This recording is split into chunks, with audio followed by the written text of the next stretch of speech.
या कुंदेन्दु तुषारहार धवला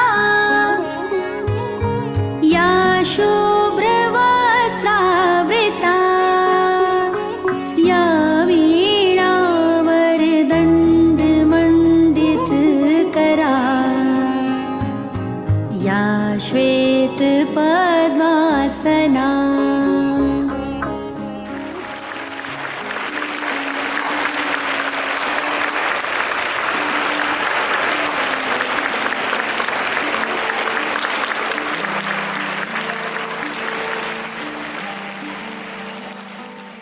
सातपुडा पर्वतरांगेच्या पायथ्याशी चोपडा हे टुमदार गाव वसलेलं आहे.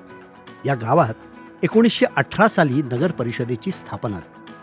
भारतातल्या अनेक लहान गावांप्रमाणे चोपडा हे शांतपणे जीवन व्यतीत करणारं सुमारे 1 लाख लोकवस्तीचं गाव आहे.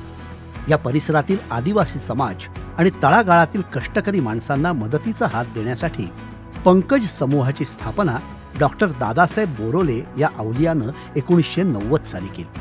सर्व समाजाला सोबत घेऊन जाण्याचं कौशल्य दादासाहेबांच्याकडे.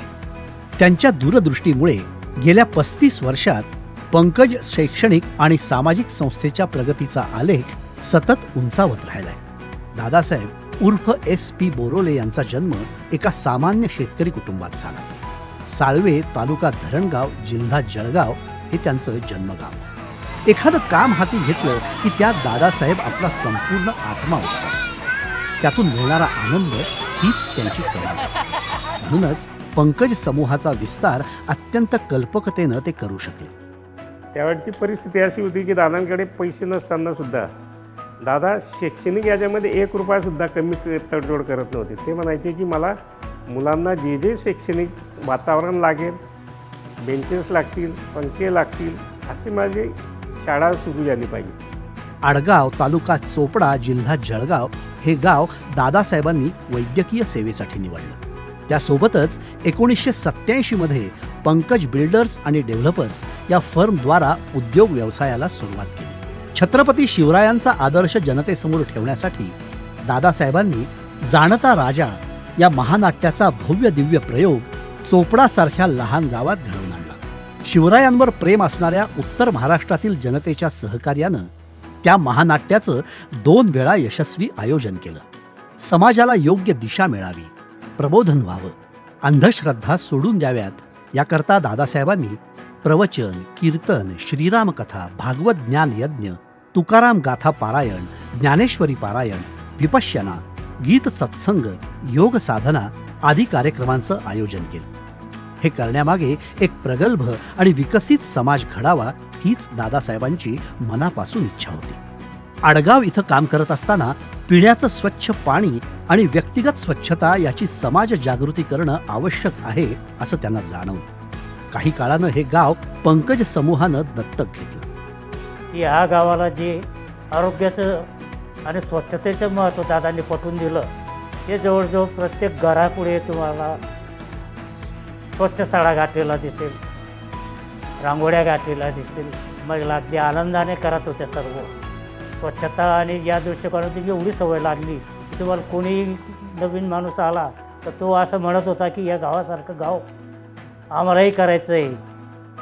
त्यांनी गावातल्या लहान, तरुण, वयोवृद्ध आणि महिला या सगळ्यांना स्वच्छता आणि श्रमदानाचं महत्त्व पटवून दिलं. लोकांना सक्रिय करून त्यांच्यात मानसिक परिवर्तन घडवून आणलं. गावाला संत गाडगेबाबा ग्राम स्वच्छता अभियान स्पर्धेत उतरवण्याचा निर्णय घेतला. अवघ्या 1 वर्षाच्या तयारीत आडगावला महाराष्ट्र शासनाचा तालुका, जिल्हा, विभाग आणि राज्य पातळीवरील संत गाडगेबाबा ग्राम स्वच्छता अभियानाचा 2002 सालचा 21,50,000 रुपयांचा पुरस्कार मिळाला. हा पुरस्कार मिळवून त्यांनी एक आगळावेगळा विक्रम प्रस्थापित केला. शेतकऱ्यांच्या दुर्बल आर्थिक परिस्थितीमुळे शेतकऱ्यांच्या होणाऱ्या आत्महत्यांना कुठेतरी आळा बसावा यासाठी त्यांनी गावकऱ्यांबरोबर अनेक बैठका घेतल्या. पाणी वापराचं महत्त्व आणि योग्य नियोजन, पाणी अडवा पाणी जिरवा, सांडपाण्याचा पुनर्वापर, छतावरील पाण्याचं पुनर्भरण इत्यादी कार्यक्रम राबवले. आडगाव आणि साळवा या गावात 21 मोठे मातीचे बांध, 10 कोल्हापूर बंधारे, 200 शेततळी, 50 विहीर पुनर्भरण, आदी कामातून अब्जावधी लिटर पाणी अडवलं आणि जिरवलं. त्याचा परिणाम असा झाला की गावातल्या विहिरींची 600 ते 700 फूट खोल गेलेली पाण्याची पातळी 100 ते 150 फुटांपर्यंत वर आली. त्यामुळे शेतकऱ्यांचं बागायती क्षेत्र आणि उत्पन्न वाढलं. एक आदर्श गाव केलं, एक कुऱ्हाडबंदी केली, पाणी अडवा पाणी केलं आणि जे तरुण मंडळी होती त्यांना गावात एकत्र बसून त्याच्या आईवडिलांना सांगितलं की बाबा रे, यांना शेतीकडे पाठवण्यापेक्षा यांना चोपड्याला पाठवा, तुम्ही शाळेत पाठवा, उच्च शिक्षण घ्या. काही मदत असली तर दादा स्वतः मदत करायची. आणि आज गावात सांगण्याची मोठा आनंद होतोय की 500 मुलं या 15 वर्षामध्ये दादांच्या याच्यामुळे या देशसेवेसाठी जवळजवळ 120 मुलं. नैसर्गिक आपत्तीच्या काळात माणुसकी जपणं दादासाहेब आपलं प्रथम कर्तव्य मानतात. भुज भूकंप, तामिळनाडूतील सुनामी, चोपड्यातील महापूर, करोना महामारी या संकटात पंकज समूहानं मदत पाठवली. सर्व धर्म समभाव आणि सलोखा वाढावा म्हणून पंकज समूहाच्या माध्यमातून कौमी एकता रॅलीचं आयोजन केलं जातं. दरवर्षी ईद ए मिलाद अंतर्गत मुस्लिम बांधवांना शुभेच्छा आणि अल्पोपहार देण्याच्या कार्यक्रमात सर्व धर्मियांचा सहभाग हे वैशिष्ट्य असतं. पर्यावरणाचा समतोल सांभाळणं हे एक अत्यंत मोठं आव्हान समाजासमोर उभं ठाकलंय. त्याला सामोरं जाण्याकरता वृक्षारोपण, वृक्षदिंडी, संस्कार शिबिर, व्यक्तिमत्व विकास शिबिर यांचं नियमितपणे आयोजन केलं जातं. वैद्यकीय सेवा करताना आदिवासी बांधवांचं आरोग्य ज्या व्यसनांमुळे बिघडतं त्याच्याकडे दादांचं लक्ष गेलं. व्यसनाधीनतेतून त्यांना दूर केल्याशिवाय समाजाची उन्नती होणार नाही हे त्यांनी जाणलं. दारू, गुटखा, बिडी, सिगरेट, तंबाखू यापासून परावृत्त करण्याकरता प्रबोधनाचं काम दादांनी केलं. दादासाहेबांनी पहिल्यापासून आपण निर्माण केलेल्या संस्था आर्थिकदृष्ट्या स्वयंपूर्ण करण्यावर भर दिला. सामूहिक सहभागाचं महत्त्व ओळखून राळेगण सिद्धी, कोल्हापूर आणि हिवरे बाजार सारख्या लोकसहभागातून विकसित झालेल्या गावांचे अभ्यास दौरे दादांनी आयोजित केले. या सर्वांचा परिणाम असा झाला की गेल्या 35 वर्षात त्यांनी निर्माण केलेल्या कामाचा अभूतपूर्व विस्तार झाला. सामाजिक कामात महिलांचा सहभाग नसेल तर संपूर्ण विकास होणार नाही आणि समाजाची सर्वांगीण प्रगती होणार नाही हे जाणून दादासाहेबांनी अनेक महिला मेळाव्यांचं आणि शिबिरांचं आयोजन केलं. महिला बचत गटांची स्थापना केली. शिक्षण हाच प्रगतीचा सच्चा साथीदार आहे यावर दादासाहेबांचा विश्वास आहे. आधुनिक तंत्रज्ञानाच्या आधारे उच्च प्रतीचं शिक्षण मिळावं या हेतूनं त्यांनी चोपडा परिसरातील विद्यार्थ्यांसाठी पंकज विद्यालयाची स्थापना केली. बालसंस्कार केंद्र, पंकज प्राथमिक विद्यालय, पंकज माध्यमिक आणि उच्च माध्यमिक विद्यालय, पंकज कला आणि विज्ञान महाविद्यालय, Pankaj English medium school, Pankaj global public school या शिक्षण संस्थांची स्थापना करून CBSE सह उच्च शिक्षणाची सुविधा उपलब्ध करून दिली. प्रत्येक विद्यार्थ्याचा सर्वांगीण विकास हेच ध्येय ठेवून त्यांची वाटचाल सुरू आहे. त्याचा फायदा चोपडा परिसरातील समाजाला होतोय. विद्यार्थ्यांना स्पर्धा परीक्षेची आवड निर्माण व्हावी, तसंच स्पर्धा परीक्षेची तयारी व्हावी म्हणून स्पर्धा परीक्षा मार्गदर्शन आणि प्रेरणादायी व्याख्यानांचं आयोजन केलं जातं. समाजातल्या प्रत्येक घटकाच्या कलागुणांना वाव मिळावा म्हणून वेळोवेळी सांस्कृतिक कार्यक्रमांचं आयोजन केलं जातं. समाजासाठी आदर्श असणाऱ्या, विविध क्षेत्रात यश मिळवणाऱ्या गुणवंत व्यक्तींच्या आणि विद्यार्थ्यांच्या सत्काराचं आयोजन दरवर्षी आवर्जून केलं जातं. समाजातला तळागाळातला माणूस दादासाहेबांनी केंद्रस्थानी मानला.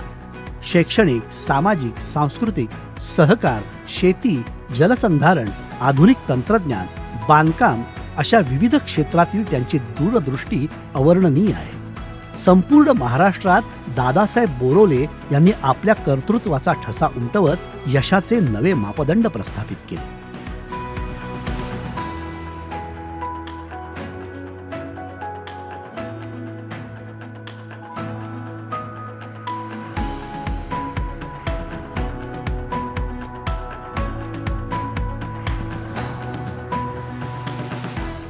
पंकज समूहाच्या या सर्व कार्याची जनतेसह शासनानं सन्मानपूर्वक दखल घेतली. शासन, समाज आणि विविध संस्थांद्वारा आदर्श गाव पुरस्कार, जलमित्र पुरस्कार, कृषी गौरव पुरस्कार, लोकमित्र पुरस्कार, सेवा रत्न पुरस्कार, राणी लक्ष्मीबाई पुरस्कार, राष्ट्रीय रत्न पुरस्कार, आदर्श रत्न पुरस्कार, ग्राम स्वच्छतेचा पुरस्कार, सहकार भूषण पुरस्कार, मणिभाई देसाई पुरस्कार, कार्य गौरव पुरस्कार, आदर्श समाजसेवक अशा अनेक पुरस्कारांनी त्यांना सन्मानित केले. दादासाहेबांनी 2021 साली Benicare mother and child super speciality हॉस्पिटलची पुण्यात उभारणी केली. पंकज गाथा, यशोगाथा, कीर्ती सुगंध, कायापालट आणि फोकस ऑन डेव्हलपमेंट या पुस्तकात त्यांच्या कार्याची दखल घेण्यात आली. दूरदृष्टी, निरलस सेवा आणि बौद्धिक वैभवाच्या जोरावर डॉक्टर दादासाहेब बोरवले यांनी हे सर्व घडवून आणले.